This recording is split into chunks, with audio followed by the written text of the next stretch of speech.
Hello, everyone. Welcome. Hi. I know people are getting some coffee. Some of you may still be eating. Please relax and continue to do so. But we thought we'd start our program. Many of you have things you need to be at. It's my honor and privilege to open this session. My name is Steve Lerman, and I'm the provost here at George Washington University. And this is the first major event of the George Washington University Breastfeeding Friendly University project. And so I'm very pleased to be at this opening. This turnout is, I think, spectacular. You came close enough to almost filling this room that we might have needed a bigger room had more people actually come. And so I'm really honored and privileged to open this. I obviously have a strong personal connection, as you'll understand when we introduce the panel, to this project. I'd like to think I would have been here anyway.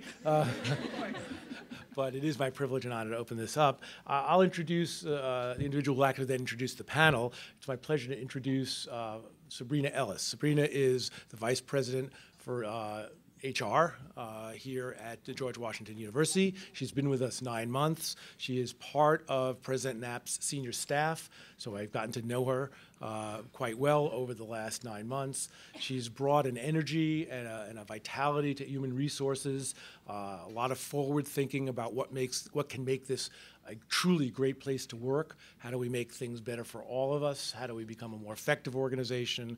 How do we inculcate sort of values in our organization of leadership, integrity, and others? And how do you do that in an organization as complicated and as large as George Washington University? And it's always been a pleasure to get to know Sabrina and hear her think about those sort of questions. And one way we do that, of course, is by making this an environment that is supportive for all of us. And that includes everyone from the littlest person here prenatally, of which I gather there's a fair number, is my best guess here in this room, to our Society of the Emeriti, our faculty and staff who've retired. And for all those people, we need to be a great organization to be part of, a great university to study in, a great university to live in, a great university to work in. And part of that activity is how do we make this as welcoming and as supportive of the breastfeeding mothers who are part of our community. And so this project is very much about that. It's something obviously I care about a great deal, and of course Lori, my wife, cares about as well. So with that, I'm going to turn the podium over to Sabrina Ellis, and she will introduce our panel. So thank you very much. Thank you. Thank you very much, Steve. And I just want to say thank you also to you for your leadership. And although there is a connection, which, as Steve said, you'll understand, I appreciate that as the Chief Academic Officer of the university, and in our goal to ensure that we have an equitable work environment for all of the employees, faculty, and staff that are a part of GW, it's important to get sponsorship from the leadership of the university in making sure that we're doing all that we can to make the university an equitable, a fair, and a good community, a vibrant community for all who are a part of it.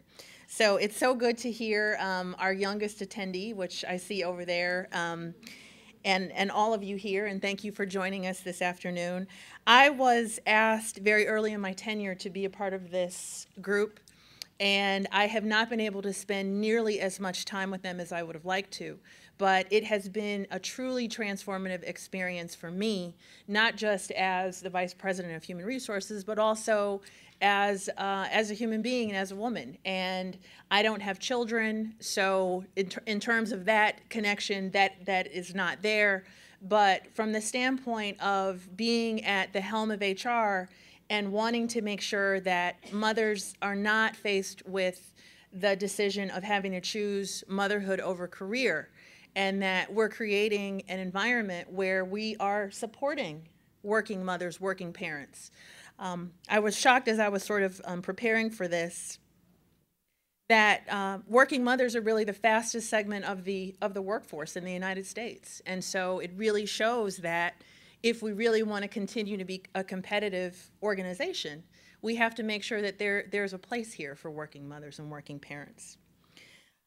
In 2011, the Surgeon General, I just found this out as well, was here at GW and put out a call for action that employers really try to do much more than what has been done in trying to create a supportive environment for working mothers. And I'm going to introduce the panel, but I've had an opportunity to speak with Lori Lerman quite a lot, and she's just completely opened my eyes to how important this is, not just to those folks who are a part of our community, but how much of import it has to overall health. Again, being a vibrant academic community, of course, women are so much a part of that, and being able to offer this as a benefit of being a part of GW. So I'm just very, very thankful to have had the experience of working with all of you as you've moved this agenda forward. I don't want to say I'm an accessory to this, but they have really been doing the work. I get to be the panelist, which is like the best part of the job. So let me not take up too much time and just introduce them. Lori Lerman is a registered nurse. She's a board-certified lactation consultant with experience as a hospital lactation consultant, a pediatric office nurse, a childbirth and parent educator, and a private consultant. She's also a La Leche League leader, and for those of you who don't know, we have a La Leche League group here at GW, and there are some of those folks that are part of that group who are here with us. Lori and her husband, Steve Lerman, have 3 children and 1 grandchild, and Lori is proud to say that all 3 of her children were happily breastfed, and she's going to talk about that. I'm also joined by Dr. Chuck Macri, who's here as well, and it was really wonderful to get representation from the medical school. He's the director of the Division of Maternal Fetal Medicine. He's the director of student education in obstetrics and gynecology. He is a professor of obstetrics, sorry, that's one of those tongue-twisting words, and gynecology, and as well is board certified in those areas as well. So, hope I did okay with that one. Erica Hayton joined GW in 2005, and she currently serves as the Director of Benefits and Wellness in University Human Resources. And as part of her role, she's responsible for the development and implementation of wellness programs and work-life programs for the university. And she also serves as an adjunct faculty member at the School of Public Health and Health Services, where she teaches workplace health promotion. And then Karis Scott and Williams is the mother to a 15-month-old son, Trey, who I've not had a chance to meet yet, but I hope I will soon. And she's also the full-time director of part-time faculty personnel administration for GW. And in that position, Karis manages personnel issues and union relations for the over 1,500 part-time faculty that teach here at the university. So now, why don't we just turn it over and offer the opportunity to hear from really the person that has been the stalwart of this effort from the beginning, Lori Lerman.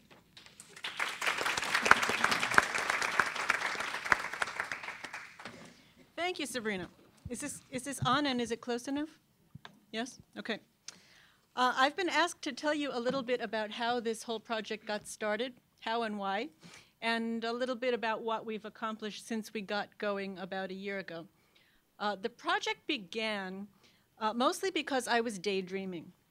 I was at a conference of the International Lactation Consultants Association.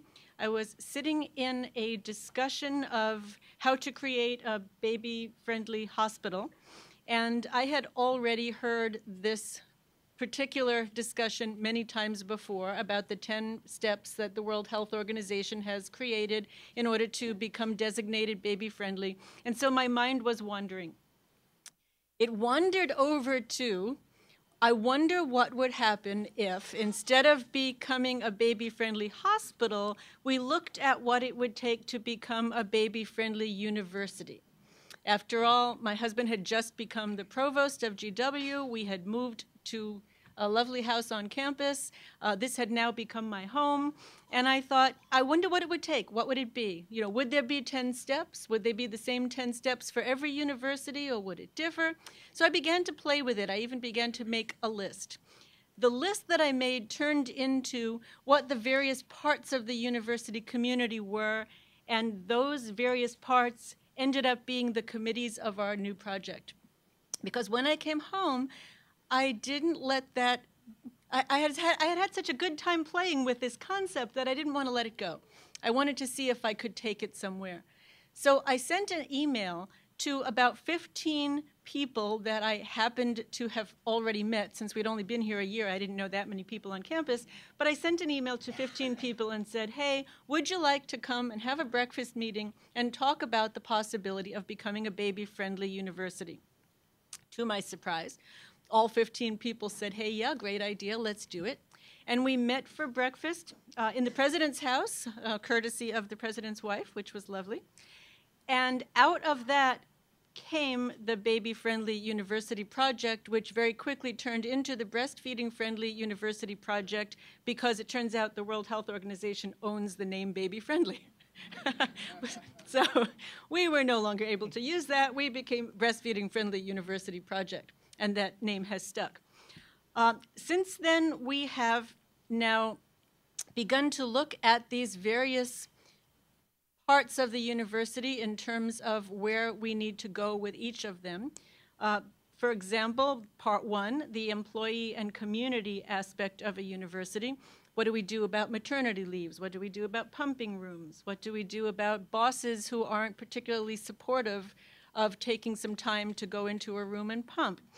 What do we do about prenatal education as it relates to breastfeeding for our employees and for our students? Second area was the area of professional education.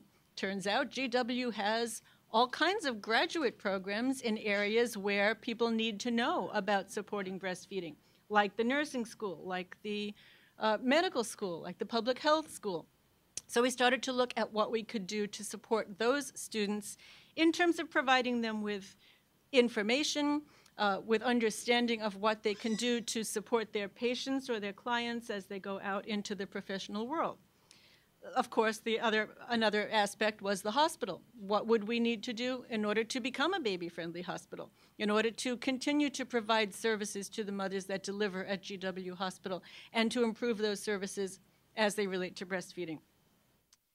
Another obvious place to look at in a university is research.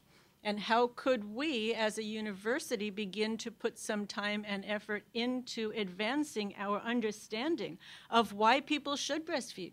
What's actually in breast milk? What happens if a baby doesn't get breast milk or does get breast milk? And how are they different?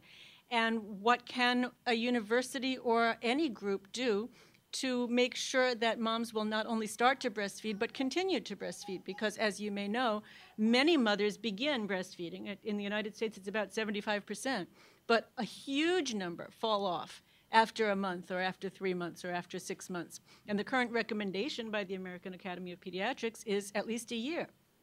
Very few make it to that year. And could we do some research into what sorts of things will help mothers to be able to continue?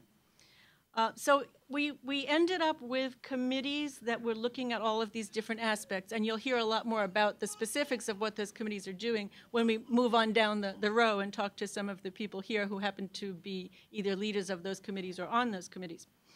So just a couple of brief things as far as what we've accomplished so far. Our very first, this breakfast meeting that happened at the F Street House happened almost exactly a year ago. It was early October of 2011. And as I said, there were 15 people at that point on our official BFUP mailing list. There are now a little over 100 people on that mailing list, and all of them are excited about the idea of supporting breastfeeding at GW, which is fantastic. We have our committees set up. They meet periodically. We have 2 La Leche League groups. One meets at 12 o'clock in the afternoon. One meets in the evening at 5:30 to accommodate mothers with different needs and work schedules. We have been meeting since October. We have over 50 mothers who are either active members or have been active members of La Leche League since we began. We have 4 leaders in training at GW who hopefully will go on and become La Leche League leaders either here at GW or somewhere else. We have a website, which in case you didn't notice, is everywhere you could look in this room. So feel free to check it out. We also have, as of about a month ago, maybe even a little bit less, a wonderful meeting and consultation space, courtesy of the School of Public Health, over in their temporary quarters on K Street, where we are having our La Leche League meetings, where we have a lending library for mothers and another lending library for professionals, and where we hope to have many other drop-in and other kinds of meetings and classes and support groups now that we have a space to have them. We have just begun negotiations with a new breast pump company, which has just come on the market and is offering the very first recyclable and shareable breast pumps. And we're very excited about that. They are looking to do some research into the best kinds of pumps, the best kind of pumping that they can offer their clients, and we have offered to be the place that they can use to do the testing, which is great. In exchange, they have offered to provide us with some pumps that our moms can use if they buy an individual kit, and so they don't need to carry pumps back and forth to work. So we are, beginning a lot of really interesting and wonderful projects, many of which you will hear next. I will, therefore, turn the microphone over to the chairperson of our Hospital and Professional School Committee, Dr. Chuck Macri.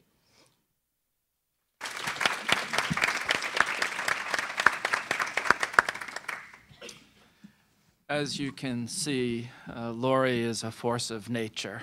And I don't remember exactly the first time that I met her.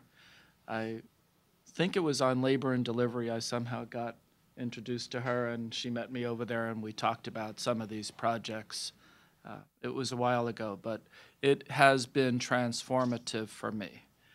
We have a big group of people at the hospital who have always supported breastfeeding, and we always try to educate our patients when they first come into the office about breastfeeding and how important it is. We then educate them when they're in the hospital about breastfeeding. But it's only recently that we've really developed a cadre of people, and thank you all. I see you back there. I don't want to miss anybody's name, but it's really been in the last year that this has come forward. And so the hospital is very interested in moving to become a baby-friendly hospital. But that requires a lot of administrative support, financial support, and so we're working on that, and that impetus with Lori's help has really been helping us push that forward. We also are working on getting space at the hospital for breastfeeding. We now have one breastfeeding room set up, and patients can use that, and staff at the hospital can use that. We have 2 full-time lactation consultants that are now hired and provide 7-day-a-week consultation for our patients, which is fabulous. And anybody who knows how difficult it is to try to coordinate all these hires understands that this is really a big deal. We work closely with the Greater Washington Breastfeeding Center, and they help us with education for our patients and support our patients, and we appreciate that. And I think we'll be working with Lori and trying to develop a cadre of people, medical students, nursing students, School of Public Health students, even other volunteers who can help support pregnant women in breastfeeding. They don't have to be doctors or nurses or lactation consultants per se, but we're going to try to develop a certificate program to give them objective learning and test so that we can say they are ready and trained. And that's another big program. Lori has graciously accepted a teaching position, at least in our department. So she teaches the medical students in the 3rd year for an hour about the importance of breastfeeding. And so all of the medical students are getting this information, which I think is important for them when they become parents or when they become doctors in other fields. I think it helps to spread the word. And we've also developed a standardized patient experience. Standardized patients are actors and actresses that medical students interact with, and they learn about things like postpartum depression or menopausal symptoms. And so we have a difficult breastfeeding case. And so the woman has a script, and she is there, and the medical student interacts with her. And so we're going to be initiating that case in the next few months. So it truly has been a pleasure to work with you and all of you as we're going forward, and it's been very exciting. And now to Erica.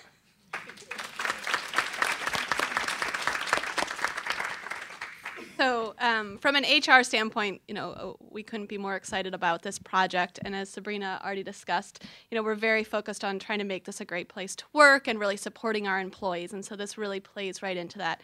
I will also mention, because I excluded it from my bio, that I'm a mother of a 2-year-old. And so who was breastfed, so I have lived this world myself, so clearly I'm very passionate about it.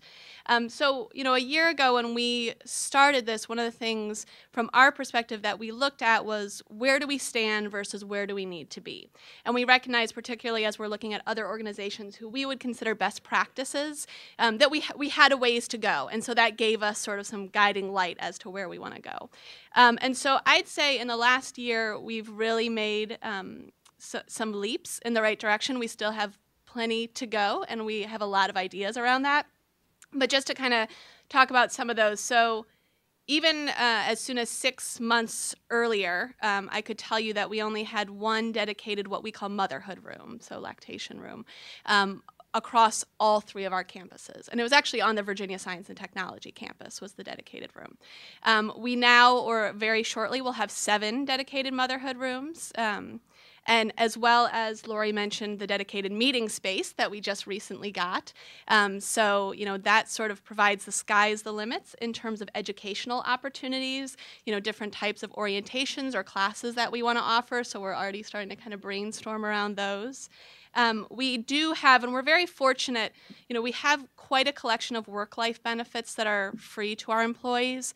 And through one of our benefits, which is Life Care, our employees can get sort of personalized referrals to lactation consultants. So if they're trying to find someone, they can get that support. They also, through that, get discounts on pumps. So we already have that in place. Now, obviously, with Hygieia, it's going to get even better. But that already exists. We've worked with our on-site childcare vendors to make sure that they're very supportive of the breastfeeding mothers who are using those centers, and they have been fabulous in that. For anyone who follows healthcare reform come 2013, our medical coverage will include full coverage for lactation counseling and support, as well as breast pump rentals and purchases, so that is an addition. And I'm really excited just this morning, so this was sort of perfect timing. We had applied for the Greater Washington Workplace Breastfeeding Award, and just this morning we had our site visit, so I got to spend a little time with the person who was evaluating us, and it's in the bag in terms of us getting the award. And there's 3 different levels, and I originally thought, based on where we are at, that we probably were just sort of looking at the bronze. There's bronze, silver, and gold. But once we really went through the process, it looks like we're going to get the silver and are really close to that gold. And with the things that we have in place come next year, I think the gold will be in the bag as well. So that's really exciting to be able to say just some of the things that we are looking at for the future. I mentioned the educational classes, so we really want to look at that more. We are really focusing on those motherhood rooms. So now we have the space. We want to have sort of a consistent feel across all those spaces and really make it sort of a nice environment for our lactating mothers. And certainly with the addition of the breast pumps as well, that will be a huge benefit for those who are using the room. And then we're also looking from an HR standpoint in terms of our policies and practices, both around breastfeeding policies specifically, but then flexible work arrangements and those type of things and how that can support our breastfeeding mothers. So there's a lot in the works. This is just the beginning, but we're really excited to kind of keep moving forward with this. And so with that, I'm going to turn it over to Karis.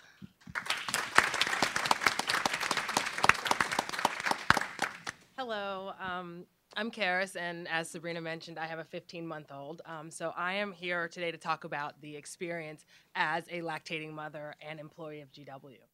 I had a actually very pleasant experience, as pleasant as pumping every 3 hours can be. But when I was pregnant, I started attending La Leche League meetings. So before I even had the baby, I started around 6 months, and I was attending the DC chapter before there was a GW chapter. And by going to those meetings, I was able to learn from other presently nursing mothers about what to expect and where to find support, and actually being, I hadn't been around anyone in my adult life who was actively nursing their child. So going to those meetings, I was able to meet other people who were nursing and to kind of debunk some of the myths and the fears about breastfeeding, so that when it came time for me, I was kind of old hat. I was like, oh yeah, I saw this in my La Leche League meeting, no big deal.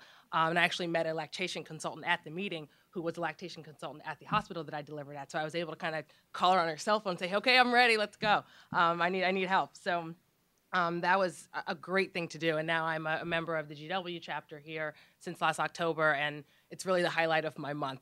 Even though I'm not breastfeeding anymore, it's a great place to meet other people who are in the same situation, and now for me to be able to give my experience to people who are going through it. I am lucky to have my own office here on campus. So I was able to close the door, and I brought my handy dandy sign, making milkshakes, that I would put on my door when I was pumping. So like I said, I was very lucky to have my own office, and I know that that's not the case for everyone, but it was easy to be able to set up my pumping station at my desk and close the door and work, pump for a year or 9 months. So it was a very pleasant experience.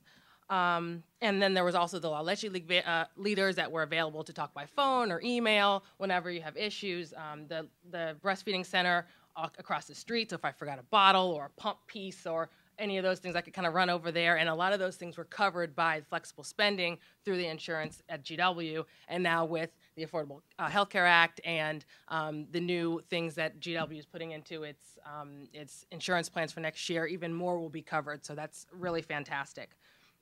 And one of the things that I could not have lived without was my Easy Expression hands-free bustier, which you could actually put the pump on with and work and do emails and phone calls and everything while you got the pump on. It was amazing. I actually went 3 weeks without this thing, and someone told me, "You don't have a hands-free bra?" And I said, "What?" And my life was forever changed by the hands-free bra. And I did use the motherhood rooms, the space here on campus before they were actually dedicated motherhood rooms. They were conference rooms, but they were nice, clean, comfortable rooms with a pump. And I mean, I'm not picky. I've kind of pumped everywhere, driving, coat rooms, private, not so private. When you've got to express your milk, you got to do it. And so now it's really great that we've got rooms here on campus that are placed around, so you don't have to go all the way to Virginia to have a room. So it's really great now. And I just want to say that support is the key, being a lactating mother who works full-time, both from friends, other mothers who are actively not just breastfeeding, but pumping as well, because, you can have friends who are at home and breastfeeding their baby, and it's a lot easier to, wear clothes, working and wearing clothes that are, your breasts are accessible all day long is also very tough. So it helps to have other friends who are pumping and going through the same thing, so that those days where you're like, oh my God, I won't have to do this again, you've got someone there cheering you on, saying you're doing a great job, and that you're really doing the best for your baby. And then also support from your supervisor or your work team. I could not have done this without a supervisor and an office staff that would allow me to go in my room and shut the door without having to tell them, okay, I'm pumping now every 3 hours, or complaining about my bottles of milk in the shared refrigerator, saying that it looks like coffee creamer. We were reading a story this morning about someone who said that, your milk, we're afraid that your milk's going to be mistaken for coffee creamer, so you can't have your milk in the refrigerator. Things like that. And I never got any of those types of comments, which just made it so much a much more pleasant experience. And it wasn't idle time. The fact that I was able to do work and pump, I think, was also very comforting to my supervisor, that I wasn't just sitting there twiddling my thumbs. And of course, sometimes there is some mental capacity that has to go into pumping for letdown and things like that. But that's not the situation for everyone, and you can still be productive and a productive employee and have some flexibility in your schedule and still be a good employee and a good mother and able to provide your child with the nutrition that you want to provide.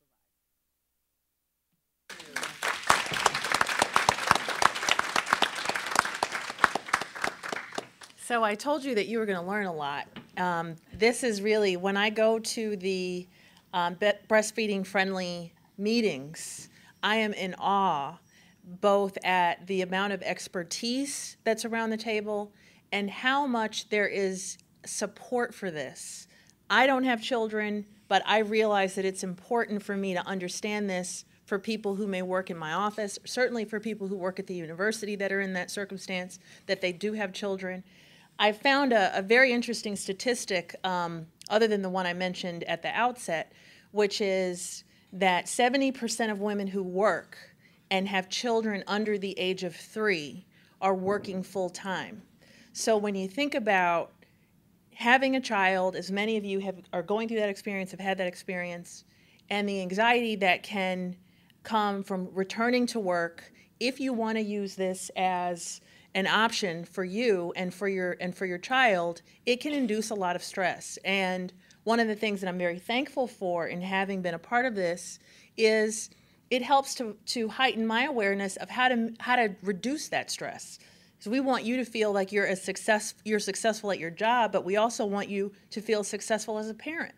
So I really am very thankful to have been a part of this because I've worked on these initiatives before, and this has just totally blown me away in terms of what it has really done to educate me about how to build that type of supportive work environment. So at this point, we want to turn it over to you because we know that you may have questions. You've got a panel of experts. I don't know when you'll have another opportunity to have this much power in terms of this topic at the table. So please feel free to ask questions. We have a roving mic, so we're going to give it to you. Hi, my name is Jessica Larkin. I'm with the U.S. Department of Labor. One thing Karis touched upon was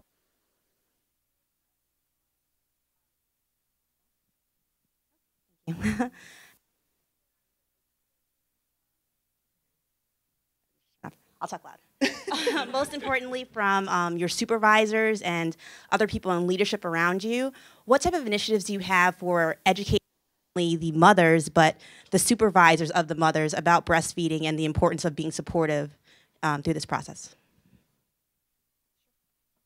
You hold the mic close to your mouth. It'll be sure to stay on. Just got a tip. So I think that's an excellent question, and it's something that we're really looking at because we recognize in so many things, including breastfeeding, it really is that relationship between the manager and the employee that makes a huge difference.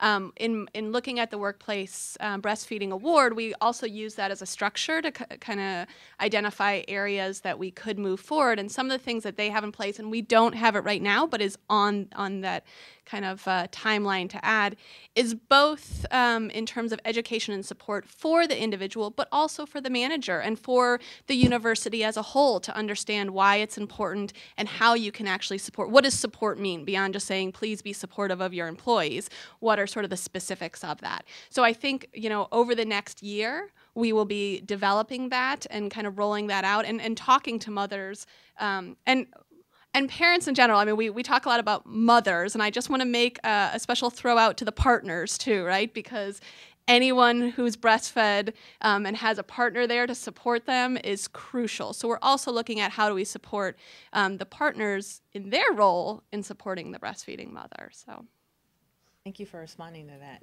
Erica brought out a point earlier about the university exploring policies. And that really is a starting point, and so that managers don't have to guess, do I have to support this person?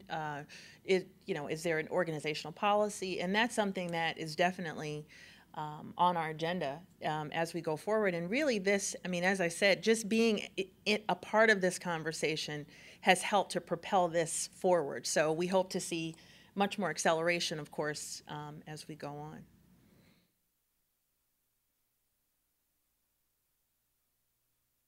Good afternoon. Just to piggyback on the HR perspective, I'm hoping that a few things that the university is looking at is, number one, taking a look at the short-term disability and the different options that can be given to mothers Just going through the process now, I'm told, okay, this is what it is. You got to use 2 weeks of your leave. Then you only get 4 weeks of the disability. And then after that, you can stay home as long as you want, but it's leave without pay. So then that becomes a financial decision, and it puts me in a position where I have to rush back sooner than I want to come back. And then the other thing is looking more into positions and evaluating what can be done at home. You know, in my job, I know that a lot of what I do every day can only be done here at the university, but with all the technology that we have, a good portion of what I do every day can be done from home.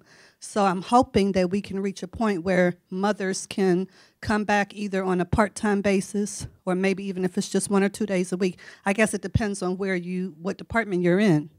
But I think that those should be explored so that everyone who's in a position to do that can be offered that as well. All very good suggestions.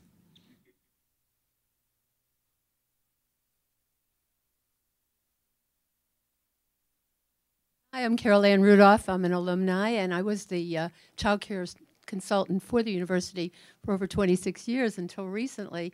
I'm now at University of Maryland, and I came invited by Lori. I was on the email list, and I was so delighted because we're looking into issues out there as well now. But as an alumni, I'm so proud that this university that I attended my master's program in is dealing with these issues.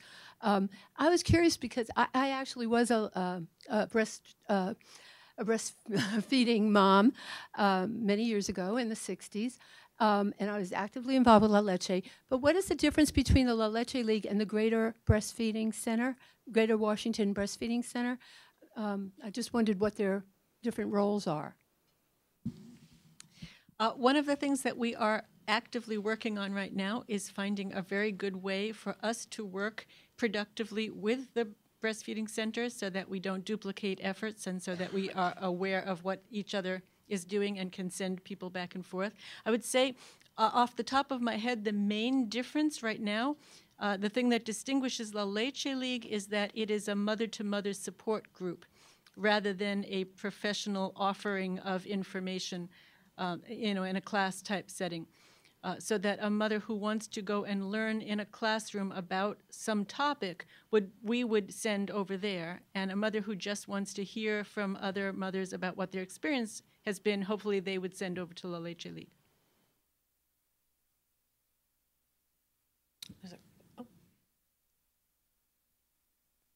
I think as a person who had a baby 20 months ago or so, I would say the university has gone leaps with these dedicated rooms and the La Leche League that started right after I stopped breastfeeding.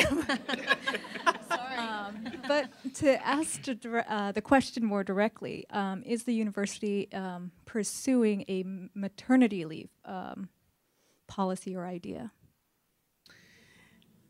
It's difficult for me to answer that.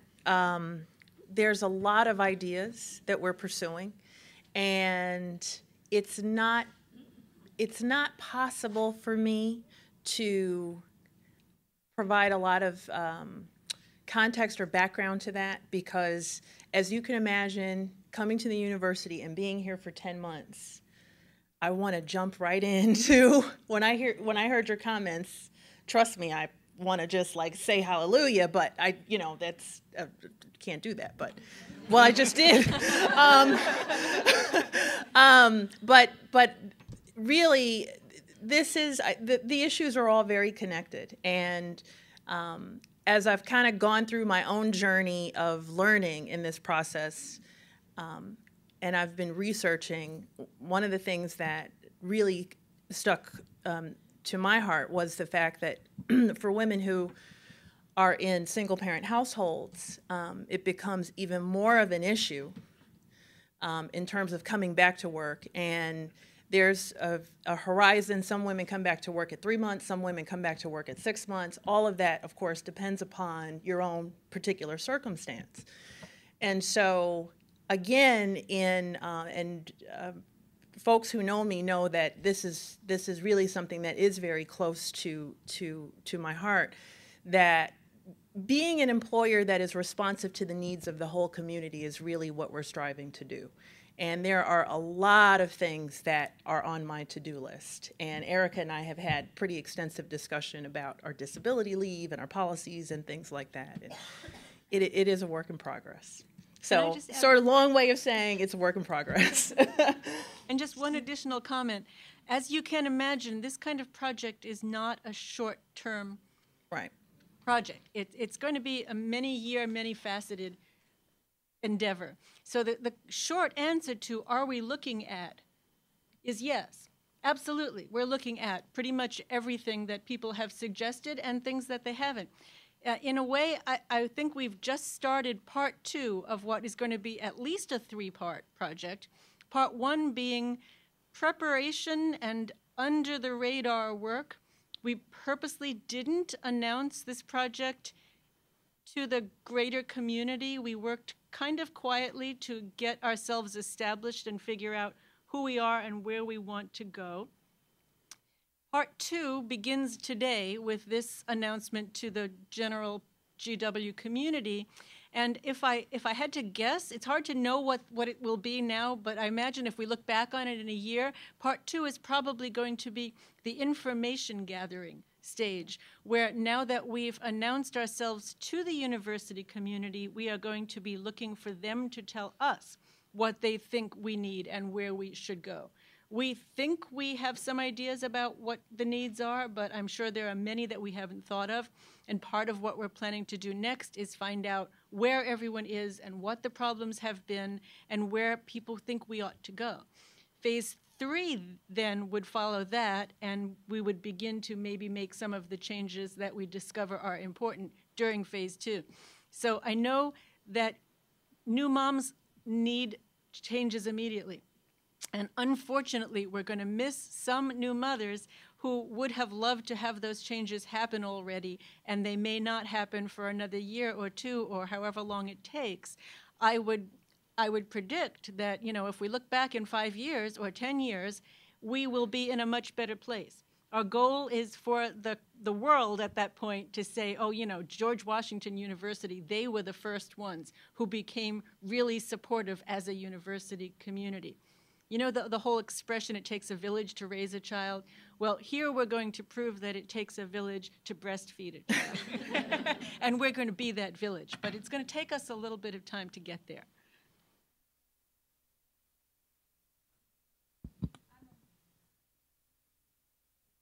I just had a baby a few months ago. Congratulations. Thank you. I'm a mother of 2 under 3. The university has a wonderful program where you can bring your kid and have all this fun planned, but the kid has to be 8, so we just wanted to be included. That's possible. Thank you. I think This is bringing so many good suggestions. Not just, the topic was breastfeeding, but I think that talking about working mothers and the realities of being a working mother is just a natural topic to also. So we've spent a lot of time talking about how we're going to support employees of the university. As a faculty member, I want to know how we're going to support students who are returning, who don't have the luxury of taking 6 weeks off in the middle of a semester or 3 months off for maternity leave, how we're going to support students to be successful breastfeeders while they're pursuing their education. Thank you so much for asking that question. It is a wonderful question, and one of the things that we're going to do is reach out to students and find out what has been helpful for them and what has not, and what they seem to think would be useful. One student talked to me a few months ago and said the most helpful thing that anyone had done for her was the instructor was willing to let her leave her cell phone in front of him as he lectured, and she could go out and listen to the lecture on another cell phone by calling in, and she could pump and not miss what was going on in the lecture room. This is a simple thing, but people have to be aware of it. So as we raise awareness and as people realize how important this is, they can become creative and do those kind of things to support not only employees but students and everyone else who's here. Hani Ali from Newborn Services. I just have 2 suggestions. One suggestion, it could be if we have a babysitting facility, because mother is gonna send the babies to a babysitter anyway. So if we have them on campus, then mom will gonna take a break, go breastfeed, and come back, and that would be a very breastfeeding friendly. The other one, if we can offer flexible hours for the breastfeeding mom. So after she comes back, there are lots of activity that moms can provide them, or employee can do them from home, for example, receiving messages or retrieving and hospital-wise, like medical record or preparing billing. All that stuff doesn't need to be physically on the spot. So we can allow, actually, if you give this as a privilege, so if I know that if I'm going to breastfeed, I'm going to do some work from home, actually I'm this way reinforcing that I would like to breastfeed, maybe just for that benefit to get it. Thank you. Thank you. Please. To both of your points, I can tell you on the babysitting network front that I can't offer you anything, but it's something we're definitely exploring. I know Elizabeth on my team, who's sitting over here, has spent probably the last 6 months to a year looking at what other universities do around babysitting networks and ways to connect our employees to our students as a natural built-in network. And so we're continuing to explore how we can leverage systems that are already in place to build that. The other thing, when I think we do have a flexible work arrangement policy. We've had it since 2005, but I hear a lot in terms of flexible work arrangements in the questions people are asking around telecommuting, and just want to do sort of a shout out to the fact that we have a pretty major telecommuting initiative that started a year and a half or so ago to really encourage and support telecommuting. And so I think that while that's somewhat separate from this project, as you all have identified, it also plays in very well to what we're trying to do in that project. So we're already there. She wants you to wait for the microphone. Forgot about this. Will you have links maybe to the telecommuting policy, to some of these things that relate to the questions that attach to the breastfeeding website as well? Maybe that'll help people look for other options. I don't know if that was in the plan.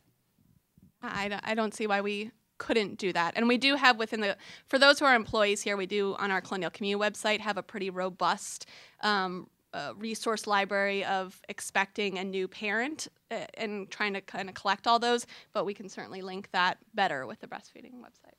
Our website is less than a month old. We are in the process of developing it, and we would love to have ideas for things that you would like to see linked to it, for any other uses that you can think of for the website. We are planning on posting on the website very soon an area that you can use to make suggestions. Right now, you can go to the bottom of the website where it says contact us and send us an email. Soon we'll have a better system of gathering suggestions. But we definitely want to expand the website to make it as useful as we possibly can. Hi, my name is Christina, and I actually work in the new Colonial Crossroads upstairs on the 5th floor. And there's about 120 of us in cubicles up there.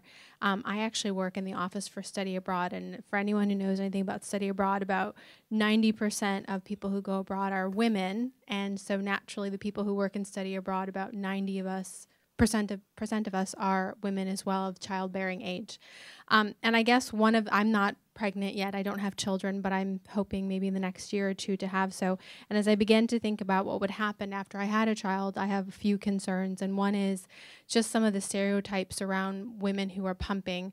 I know that I've just talking to colleagues and whatnot, people would be uncomfortable with milk in the fridge, so I've already been told that I should think about buying a fridge on my own out of pocket.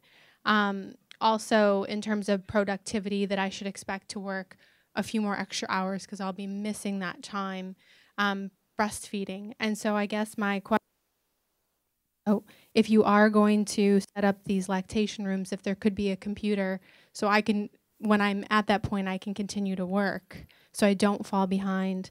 And then just again, as we mentioned earlier, some workplace education, because for me to have to buy another fridge and, you know, not to go into details, but I actually can't plug anything with I can't plug anything with high voltage in my.